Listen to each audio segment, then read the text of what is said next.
What if I told you that the most powerful weapon in a startup founder's arsenal isn't their tech, their funding, or their marketing, but their compliance paperwork? It sounds absurd, but the founders who are quietly building the next generation of dominant investment-grade companies in India have understood a secret: that what you see as a bureaucratic burden is actually the architecture of invincibility. To most entrepreneurs, compliance is a tax, a brake pedal slammed on your mission to build and scale. In the frantic race for product-market fit and the next funding check, you've filed legal work under L for later. This isn't just a common mistake, it's a fatal miscalculation of the operating physics of building an enduring company in India. You're playing chess, obsessed with your next brilliant move, while ignoring the fact that the entire board rests on a foundation of regulatory concrete. A single crack, a forgotten ROC filing, a casually drafted ESOP plan, a non-compliant privacy policy can and will shatter the entire game. The standard advice is to follow the rules to avoid fines. This is shallow, defensive, and frankly, the playbook for mediocrity. Elite operators understand the truth. Compliance is not a shield, it's a weapon. It's the core architecture for a durable, scalable, and supremely valuable enterprise. And right now, 99% of Indian startups are building their dreams on a foundation of sand. This isn't theory. This is the reality playing out in the headlines. Consider Zilingo, a celebrated unicorn valued at nearly $1 billion, vaporized. Why? A complete breakdown in the most basic corporate governance. Financial controls were an afterthought. The internal chaos, hidden during the growth phase, could not withstand the bright light of due diligence. The funding round collapsed. The company was liquidated. The dream died. At its core, Zilingo was a company operating in a state of chaos, and it paid the ultimate price. But the threats are not just internal. They are closing in from the outside. The Digital Personal Data Protection Act, or DPDPA, is no longer on the horizon. It is here, and it carries penalties of up to 250 Crore rupees. Think about that number. For most startups, it's not a fine, it's an extinction-level event.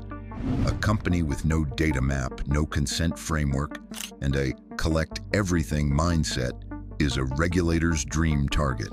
Your user data, the asset you think is driving your growth, is actually a toxic bomb ticking at the heart of your valuation. This is the chaos state, and it is the default setting for the vast majority of ventures, a state of extreme fragility. But what if this chaos isn't inevitable? What if you could systematically evolve your company, moving it from fragile to resilient to utterly dominant? There is a way. It's a framework I call the corporate immunity stack. This stack is your roadmap. It diagnoses your current state of vulnerability and gives you the exact path to transform your legal structure from a liability into your most potent competitive asset. Let's break it down. Level 0, the chaos state. We've already seen this. It's the default. It's defined by ad hoc operations. Critical documents are scattered across Gmail and random folders. The cap table is a chaotic spreadsheet. There is zero proactive thought given to the Companies Act, labor laws, or data privacy. This is the breeding ground for catastrophe. Level 1, the control state.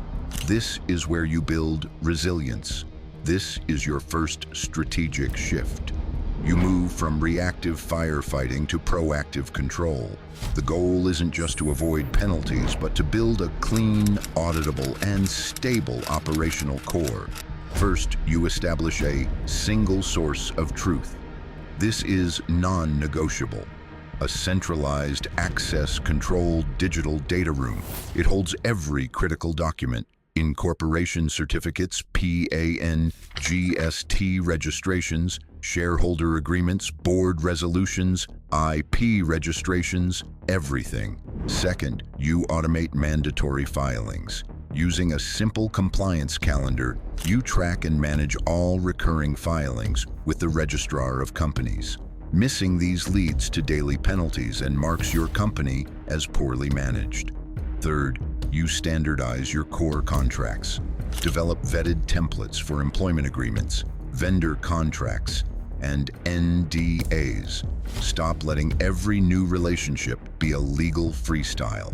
The strategic advantage? When a venture capitalist's team begins due diligence, you don't spend 3 weeks in a panic. You grant them access to your data room. This signals elite operational discipline. It shrinks the deal timeline from months to weeks, and it gives you negotiation leverage. You have built a foundation of control. Level 2, the leverage state. This is where you achieve dominance. This is the master level. It's where compliance transforms from a defensive necessity into an offensive weapon. You're not just following the rules, you're using the regulatory framework to build a strategic moat around your business. How? First, you architect your IP moat. You proactively register your trademarks, copyrights, and patents. A registered trademark is not a piece of paper. It's a government-enforced monopoly on your brand identity. It prevents competitors from stealing your market share. Second, you weaponize data governance.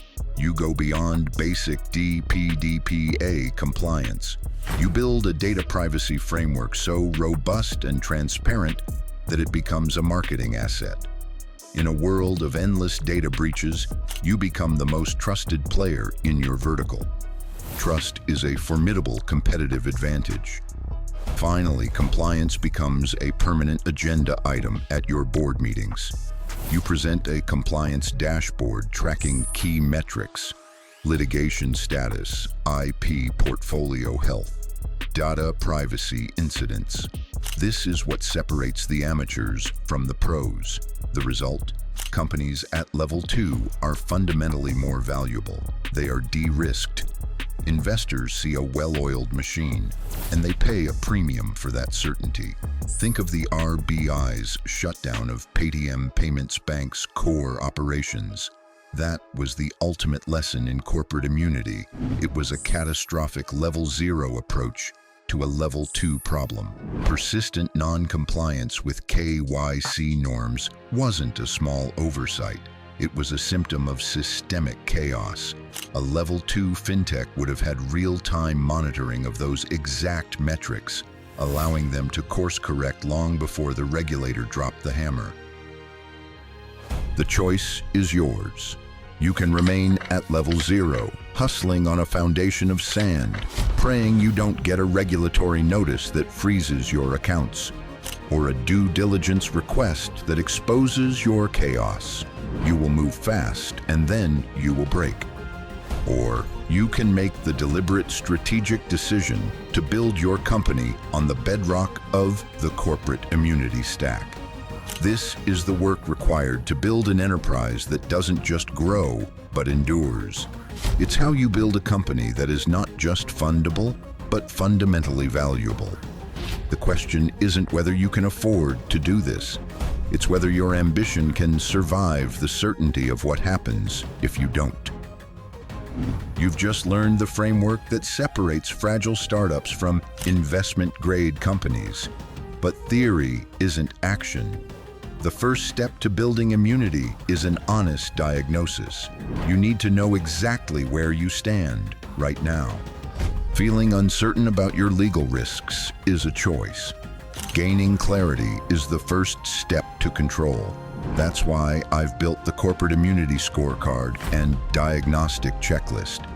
This isn't just another template. It is a 60-question strategic audit based on the very framework we've discussed, designed to give you a definitive immunity score and a prioritized action list of your biggest risks.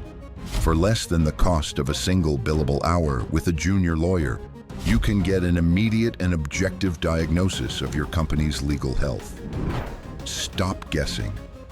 Start building an unbreakable company. Click the link in the description below to get your corporate immunity scorecard now.